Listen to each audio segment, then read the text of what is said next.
ஓ முருகா போற்றி. ஓம் சரவண பவ. என் அன்பு குழந்தையே, உன்னை தேடி யதார்த்தமாக ஒருவர் வருகிறார் என்றால் அவர் எதற்காக வருகிறார் தெரியுமா?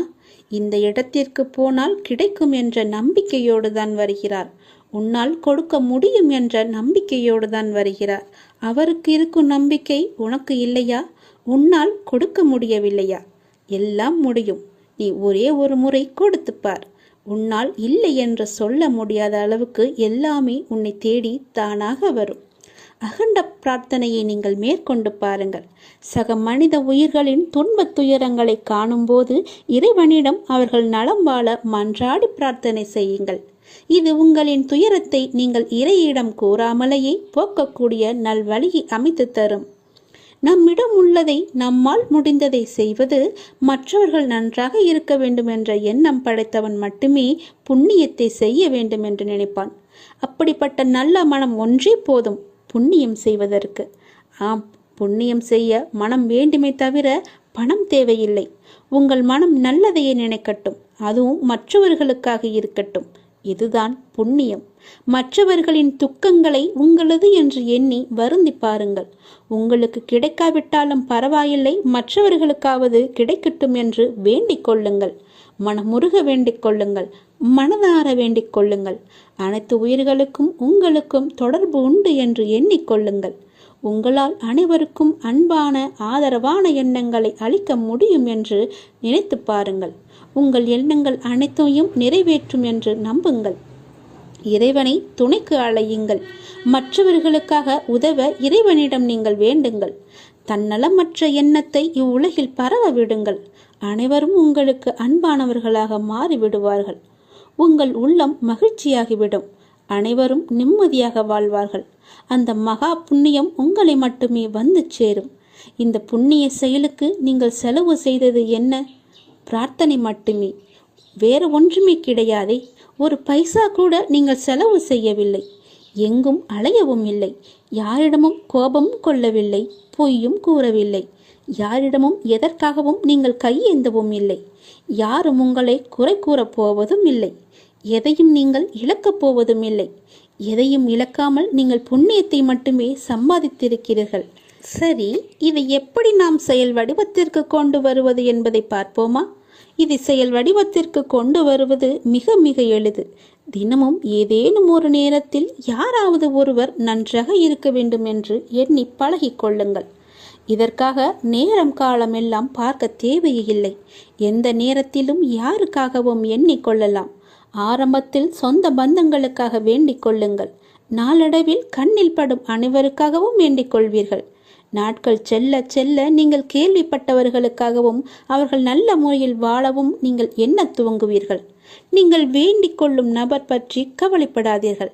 அவர் எவ்வளவு மோசமானவராக இருந்தாலும் அவர் நல்ல முறையில் வாழ வேண்டும் என்று நீங்கள் வேண்டிக் கொள்ளுங்கள். ஒரு ஆம்புலன்ஸ் வண்டி சத்தம் கேட்கும் போதெல்லாம் அதில் பயணம் செய்பவர் நல்ல முறையில் குணமடைய இறைவனை வேண்டிக் கொள்ளுங்கள். யாரோ ஒருவர் விபத்தில் அடிபட்டு விட்டார் என்று கேள்விப்பட்டால் அவர் உடல் நலம் பெற எண்ணிக்கொள்ளுங்கள். மனிதர்கள் மட்டுமல்ல, அனைத்து உயிர்களிடமும் இந்த செயலை நீங்கள் செய்யுங்கள். தெருவோரம் ஒரு மரம் வெட்டப்பட்டிருந்தால் அதற்காகவும் நீங்கள் எண்ணிக்கொள்ளுங்கள். அந்த மரத்தை வெட்டியவர் மேலும் சில மரங்களை நடட்டும் என்று வேண்டிக் கொள்ளுங்கள். வெட்டப்பட்ட மரம் மற்றவர்களின் வாழ்வாதாரத்திற்கு உதவட்டும் என்று எண்ணிக்கொள்ளுங்கள். உலகத்தில் உள்ள அனைவரும் நன்றாக இருக்கட்டும் என்று ஒற்றை வரியிலே முடித்து கொள்ளாதீர்கள். ஒவ்வொருவரையும் நினைவில் வைத்து தனிப்பட்ட முறையில் அவர்களுக்காக நீங்கள் நன்மைக்காக வேண்டிக் கொள்ளுங்கள். இதுபோல் அகண்ட பிரார்த்தனையை மேற்கொள்ளுங்கள். மிக பெரிய புண்ணியம் உங்களை வந்து சேரும். இப்படியெல்லாம் செய்ய முடியுமா கேட்டால் நிச்சயமாகவே செய்ய முடியும். இந்த எண்ணங்களுக்காக நீங்கள் பணமாக செலவு செய்ய வேண்டியது எதுவுமே கிடையாது. ஆனால் இதன் மூலம் கிடைப்பதோ மிக பெரிய புண்ணியம். எனவே புண்ணியம் செய்ய எதுவும் பணம் ஏதும் தேவையில்லை. நல்ல எண்ணங்களுடன் கூடிய நல்ல செயல்கள் மட்டும் இருந்தால் போதும். நல்ல மனம் இருந்தால் போதும். எல்லாமே உங்களை தேடி தானாகவே வரும். அந்த இறைவனை உனக்குள்ளே குடியேறி விடுவார். பிறகு என்ன? நீதான் கடவுள். நாம் கடவுளிடம் எது வேண்டுமானாலும் அவர் அமைதியாக இருப்பதற்கு காரணம் இருக்கும். நீங்கள் கடவுளிடம் பேசுவதை மட்டும் நிறுத்தி விடாதீர்கள். இறைவனிடம் நீங்கள் பேசுங்கள். இறைவனிடம் பேசும் வார்த்தைகள் மிகவுமே வலிமையானவை. இறைவனிடம் திரும்ப திரும்ப ஒரு விஷயத்தையே சொல்லும்போது அது கண்டிப்பாக நிறைவேறியே தீரும். இறைவனிடம் நீங்கள் கேட்கும் ஒவ்வொன்றையும் அவர்கள் கவனித்து கொண்டு தான் இருக்கிறார். உங்கள் பிரார்த்தனைகள் கண்டிப்பாக ஒரு நாள் நிறைவேற்றப்படும். அவருடன் பேசுவதை மட்டும் நிறுத்தி விடாதீர்கள். ஒரு விஷயம் நமக்கு நடக்க வேண்டும் என்றால் இறைவனிடம் முறையிட்டு கொண்டே இருங்கள். இது நடந்தே ஆக வேண்டும், இதை சரி செய்யுங்கள் அப்பா என்று சொல்லிக் கொண்டே இருங்கள். நிச்சயமாகவே அவர் உங்கள் பிரார்த்தனையை நிறைவேற்றி தருவார். நம்பிக்கையோடு இருங்கள். அவர் தருவார் என்ற நம்பிக்கையோடு இருங்கள். நம்பிக்கை இருந்தால் அந்த வானமும் நமக்கு வசப்படும். இந்த பிரபஞ்சத்தையே ஆளும் மிகப்பெரிய சக்தி உங்களது தேவைகளையும் கண்டிப்பாக நிறைவேற்றும். இறைவனால் நிறைவேற்ற முடியாத அளவிற்கு பெரிய பிரார்த்தனைகள் எதுவுமே கிடையாது. அவர்தான் அந்த பிரச்சனையை உருவாக்கியவருக்கு பிரச்சனையை தீர்க்க தெரியாதா? உங்களுக்கு தேவையானதை கண்டிப்பாக அவர் வழங்கிக் கொண்டே இருப்பார். அதை யாராலும் தடுக்க முடியாது. இதுவரை இறைவன் கொடுத்ததற்கு இனி கொடுக்க போவதற்கும் என அனைத்துக்குமே நீங்கள் நன்றி சொல்ல வேண்டும். நன்றி சொல்ல மறவாதீர்கள். உங்களை கைப்பிடித்து வழி நடத்தி கொண்டிருக்கும் சக்தியை முழுமையாக நம்புங்கள். நீங்கள் யார் மீது ஒருவர் மீது நம்பிக்கை வைத்திருக்கிறீர்களோ அது முழுமையான தூய மனதுடன் கூடிய நம்பிக்கையாக இருக்க வேண்டும். எது செய்தாலும் அசைக்க முடியாத நம்பிக்கையாக இருக்க வேண்டும். அப்போதுதான் அவருடைய முழுமையான லீலைகள் நமக்கு தெரிய வரும். என்றுமே அது உங்களை கைவிடாது. உங்களுக்கு வேண்டியது அனைத்தும் வாரி வழங்கும். உங்களுக்கு வேண்டிய அனைத்தையும் பெற்று நீங்களும் உங்களை சார்ந்த அனைவரும் மகிழ்ச்சியோடு வாழ்வீர்கள். அதற்கு அவரே துணையாகவும் இருப்பார். நீங்கள் செய்ய வேண்டியது எல்லாம் அவரிடம் நீங்கள் தினமும் பேசிக்கொண்டே இருப்பது மட்டும்தான். என்ன அப்பா, எப்படி இருக்கிறீர்கள் என்று ஆரம்பித்து எல்லாவற்றையுமே பேசுங்கள். எல்லாவற்றிற்கும் அவர் நிச்சயம் பதில் தருவார். ஆனால் அந்த பதிலுக்கு நீங்கள் கொஞ்சம் காலம் காத்திருக்க வேண்டும். உடனடியாக நடக்க வேண்டும் என்றால் அது நடக்காது. சிறிது காலம் பொறுமையாகத்தான் இருக்க வேண்டும். இப்போது நீங்கள் செய்ய வேண்டிய மிக முக்கியமான காரியம் என்னவென்றால், உங்களுக்கான காரியங்கள் நிறைவேறப் போகும் இந்த நாட்களில் மிக பொறுமையாக இருப்பதுதான். நீங்கள் பொறுமையுடனும் நம்பிக்கையோடும் இருப்பதுதான் அவருக்கு நீங்கள் செய்யும் வழிபாடு, தொண்டு என்று கூட வைத்துக் கொள்ளலாம். அவர் உங்களிடம் வேறு எதுவுமே கேட்கவில்லை. நான் உங்களுக்கு செய்து தருகிறேன், அதற்கு பதிலாக நீங்கள் என் மீது நம்பிக்கையும் பொறுமையாக இருங்கள் என்று சொல்கிறார். நான் உன் அருகாமையிலேயே எப்பொழுதும் இருக்கின்றேன். உன்னை பார்த்து கொண்டு தான் இருக்கிறேன். உனக்கு என்ன நடக்கிறது? உன்னுடைய பிரச்சனை என்ன? நீ மகிழ்ச்சியாக இருக்கிறாயா இல்லை துன்பக்கடலில் சிக்கி கொண்டு இருக்கிறாயா என்று எல்லாமேவற்றையுமே நான் பார்த்து கொண்டு தான் இருக்கிறேன். நீ எதை பற்றியுமே கவலைப்படாதே. நான் உன்னுடனேயே இருக்கிறேன். தாளிடப்பட்ட கதவுகள் என்னை தடுத்து விட முடியாது. நீர் எங்கு இருந்தாலும் என் நினைவில் வைத்துக்கொள். என் நாமத்தை உச்சரி. உமக்கானதை நீ நிச்சயம் கிடைக்கப் பெறுவாய். இது எனது சத்திய வாக்கு. என் வார்த்தைகள் மீது நம்பிக்கை வைத்து நீ செயல்பட்டு கொண்டு இருக்கிறாய் அல்லவா? பிறகு எதற்காக நீ கவலைப்படுகிறாய்? என்றும் என்றென்றும் உங்களோடு நான் இருந்து கொண்டே இருப்பேன். இப்பொழுது இந்த நொடி நான் உன்னுடன் தான் இருக்கிறேன். நீ எங்கு வேண்டுமானாலும் பார். என் ரூபத்தை நீ காணலாம். உனக்கு நல்லது நடந்து கொண்டே இருக்கப் போகிறது. எனது அருளும் ஆசையில் யாரும் ஒன்றுதான். எனது பக்தர்களை பிரித்து பார்க்காதவன் நான். நம்பிக்கை பொறுமையுடன் அமைதி காத்து கொண்டிரு. என் பக்தனுக்கு எல்லாமே சாத்தியமாகும். நல்லதே நடக்கும். எனது அன்பு குழந்தையே, நீங்கள் கடந்து வரும் பயணத்தில் கடைசி நிமிடத்திலும் பொறுமையையும் புத்திசாலித்தனமும் தைரியமும் இருந்தால் எப்படிப்பட்ட துன்பத்தையும் எளிதாக நீங்கள் கடந்து விடலாம். காலச்சக்கரமானது சுழன்று கொண்டே இருக்கிறது. ஒவ்வொரு திருப்பத்திலும் வாழ்க்கையின் போக்கை மாற்றுகிறது. பருவங்கள் குளிர்காலத்துடன் முடிவடையாது. வசந்தம் துளிர்விடும் சிறப்புடன் திரும்புகிறது. சுழலும் சக்கரம் மேலும் கீழும் அசைவது போல ஒரு நீண்ட இரவுக்கு பின் அழகான ஒரு வெளிச்சம் வருவது போல ஒரு பிரகாசமான ஒளி உதயமாகும் இல்லவா? அது போலத்தான் உங்களுடைய இன்பங்களும் துன்பங்களும் நம்மை தவிர்க்க முடியாமல் பின்தொடர்ந்து கொண்டிருக்கின்றன. இவை எல்லாமே உன்னுடைய முன்ஜென்ம கர்மாக்கள். ஆனால் தொந்தரவு இல்லாமல் இருப்பது வாழ்க்கையின் முக்கியத்துவம். உண்மையை அறிந்து கொள்ளுங்கள். எதுவாக இருந்தாலும் அப்பாவின் பாதங்களை நீங்கள் சரணடைந்து விடுங்கள். அவருடைய பாதங்களை நீங்கள் பற்றி கொள்ளுங்கள். சதா காலமும் அவருடைய நாமத்தை நீங்கள் ஜபித்து கொண்டே இருங்கள். உங்களுக்கு வேறு எந்த பிரச்சனையும் வராது, எந்த கஷ்டமும் உங்களை நெருங்காது. காலம் கடந்தும் ஆட்சி செய்யும் இறைவனின் முழுமையை நீங்கள் அடைய முற்பட வேண்டும்.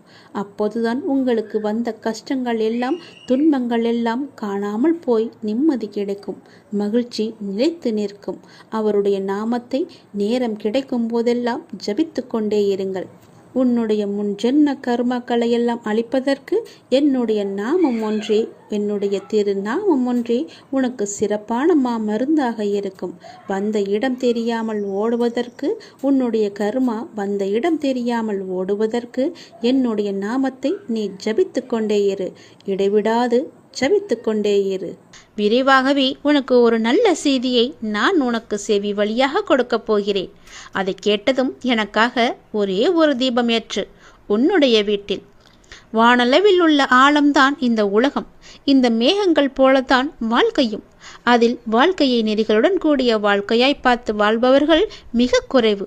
என் பிள்ளைகளுக்கு முதலில் நான் பயிற்றுவிப்பது ஒழுக்கமும் நேர்மறையான எண்ணங்களும் தான். அதில்தான் நீ இப்போது இருக்கிறாய். பயிற்சி நடக்கும்போது சில போராட்டங்கள், குழப்பங்கள் எல்லாம் நிகழும். அதை பார்த்து நீ பயப்படாதே. உனக்கு இது நல்லதா கெட்டதா என குழம்பி முடிவுகள் எடுக்க முடியாமல் போகும் தருணம் கூட வரலாம். அப்பொழுதும் நீ பயப்படாதே. அப்படி உனக்கு குழப்பம் வரவில்லை என்றால் அதில் உனக்கு பயிற்சியே சரியாக இல்லை என்று அர்த்தம்.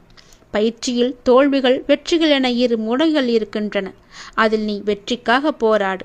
தோல்வி ஏற்படுகிறது என்றால் உன்னுடைய அப்பா உனக்காக பெரிய வெற்றியை வைத்திருக்கிறேன் என்று எண்ணி உன் மனதை நீ சாந்தப்படுத்திக்கொள்.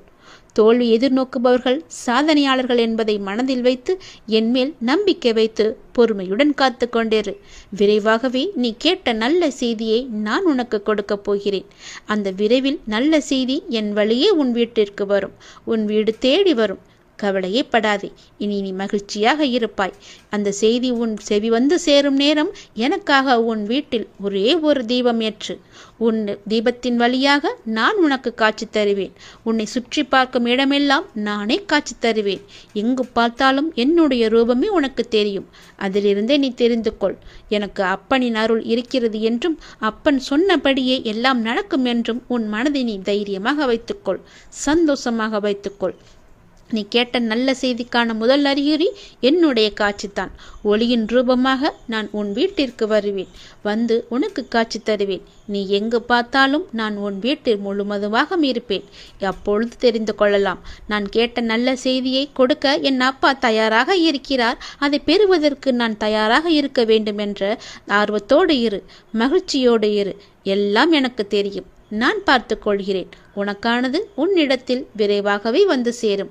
அந்த செய்தி வந்து சேரும் நேரம் அதை மட்டும் மறந்து விடாதே. ஒரே ஒரு தீபம் ஏற்று. அப்பிறகு பார் உன் வாழ்வு எப்படி இருக்கும் என்று.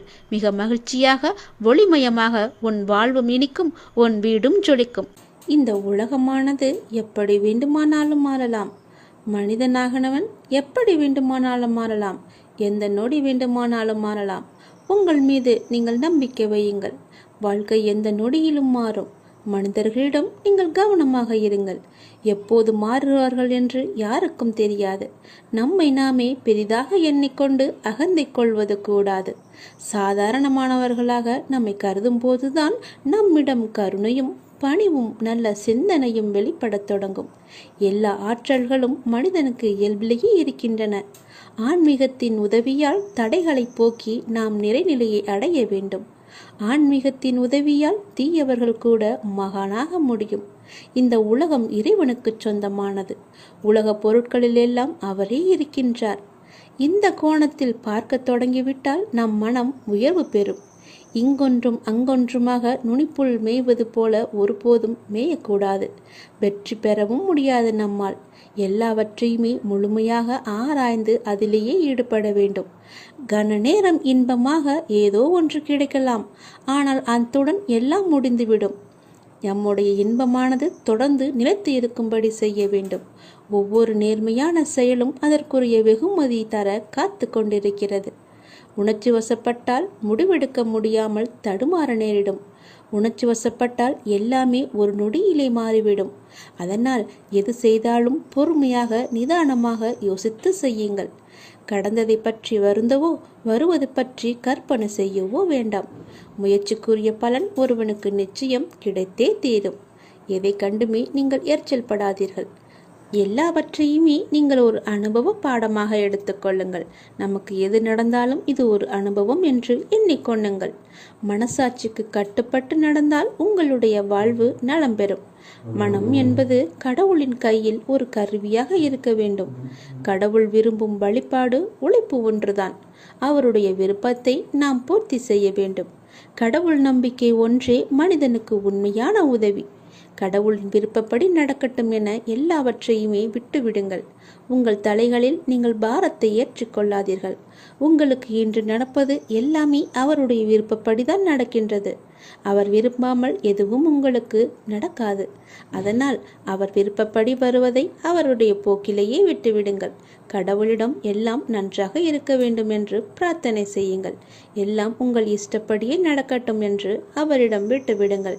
நீங்கள் எது செய்தாலும் எனக்கு நன்மையாக மட்டும்தான் இருக்கும் என்று அவர் மீது நீங்கள் நம்பிக்கை கொள்ளுங்கள். மற்ற எல்லாவற்றையும் அவரே பார்த்து கொள்வார். நீங்கள் பயமின்றி நிம்மதியாக கவலைப்படாமல் சந்தோஷமாகவே இருக்கலாம். உனக்கு உள்ள பிரச்சனைகளை பற்றி எனக்கு தெரியாது என்று நினைத்து கொண்டிருக்கிறாய். உன்னுடைய பிரச்சனை என்ன, எப்படி வந்தது, எதனால் வந்தது என எல்லாமே எனக்கு தெரியும். உன் பிரச்சனைகளை நினைத்து நினைத்து உன் வாழ்நாளில் இருக்கும் நிம்மதியை இழந்து நீ தவித்து கொண்டிருக்கிறாய்.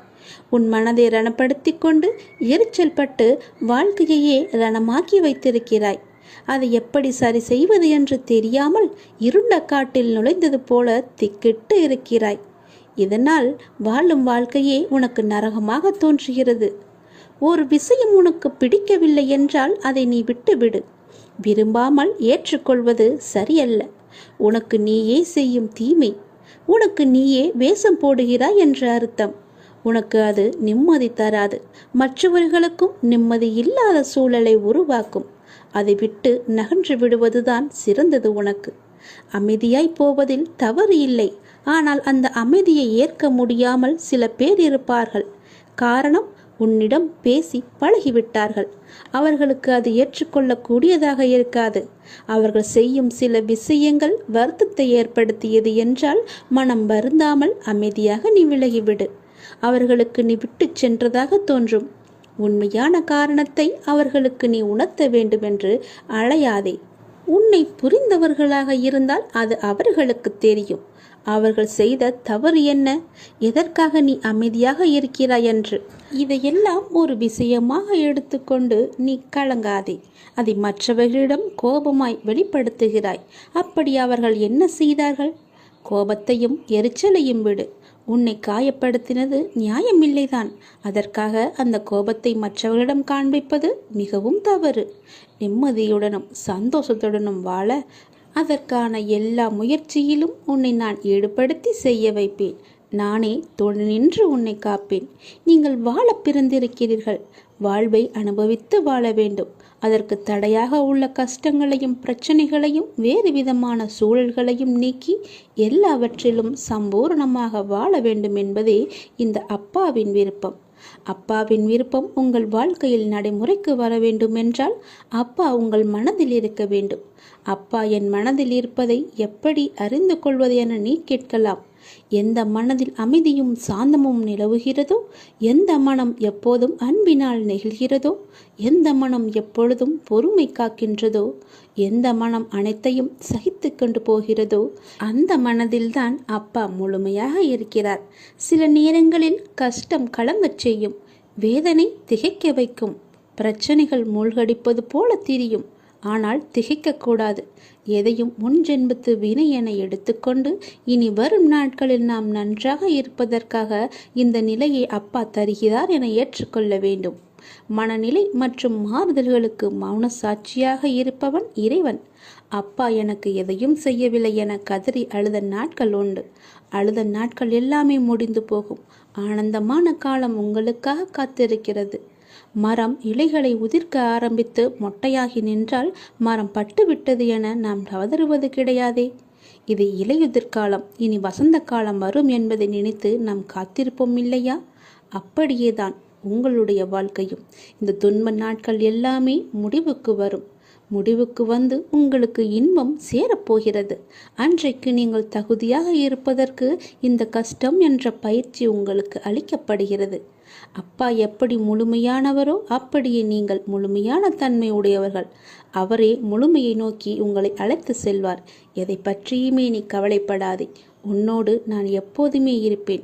உன் பிரச்சனைகளை நான் தீர்த்து வைக்கிறேன். எதை பற்றியுமே நீ கவலைப்பட்டு கொண்டே உன்னுடைய வாழ்வை நீ இழந்து விடாதே. நிறையவே பிரச்சனை இருக்கிறது. எதை சொல்லி எங்கே போய் அழுவது என்று தெரியாமல் நீ தினமும் புலம்பி தவித்து கொண்டிருக்கிறாய். எனக்கென்று யாருமே இல்லையே, நீங்களும் இருக்க மாட்டீர்களா அப்பா என்று என்னிடமே நீ கேட்கிறாய். உனக்கு யார் இல்லை? எல்லோருமே இருக்கிறார்களே. நீதான் அவர்களை புரிந்து கொள்ளவில்லை. யார் என்று சொல்கிறேன் தெரியுமா? அந்த கடவுளை தான் சொல்கிறேன். உனக்காக அம்மாவாக அந்த அம்மன் இருக்கிறார். அப்பாவாக அப்பன் ஈசன் இருக்கிறார். குருவாக நானும் இருக்கிறேன். உனக்காக எல்லோருமே இருக்கும்போது, உனக்காக அந்த கடவுள்களே இருக்கும்போது நீ ஏன் எனக்கு யாருமே இல்லை என்று சொல்கிறாய்? உன் கவலையை போக்க அந்த படைத்த இறைவன் எங்களுக்கு தெரியாதா? உன் பிரச்சனை என்ன என்பது எங்களுக்கு தெரியாதா? உன் பிரச்சனையை கேட்பதற்கு எவரும் இல்லை என்று நீ கவலைப்படாதே. உங்களுக்காக உனக்காக நாங்கள் எல்லோருமே இருக்கிறோம். எந்த பிரச்சனையாக இருந்தாலும் சரி, எங்களிடம் சொல். உடனே நாங்கள் தீர்வு கொடுக்கிறோம். உனக்காக, என்னுடைய குழந்தைகளுக்காக நாங்கள் எது வேண்டுமானாலும் செய்வோம். உன்னை படைத்தது யார் என்று நினைக்கிறாய்? உன்னை படைத்தது நாங்கள்தான். எங்களுக்கு தெரியாதா? நீ எங்கு, எப்போது, எப்படி பிறக்க வேண்டும், யார் வயிற்றில் பிறக்க வேண்டும், யார் உனக்கு அப்பாவாகவும் அம்மாவாகவும் இருக்க வேண்டும் என்று எங்களுக்கு தெரிந்துதான் நான் உன்னை படைத்தேன். நாங்கள் உங்களுக்கு செய்வது எல்லாமே நன்மையாகத்தான் இருக்கும். அதனால்தான் இவர்களுக்கு உன்னை பிள்ளையாக படைத்தேன்.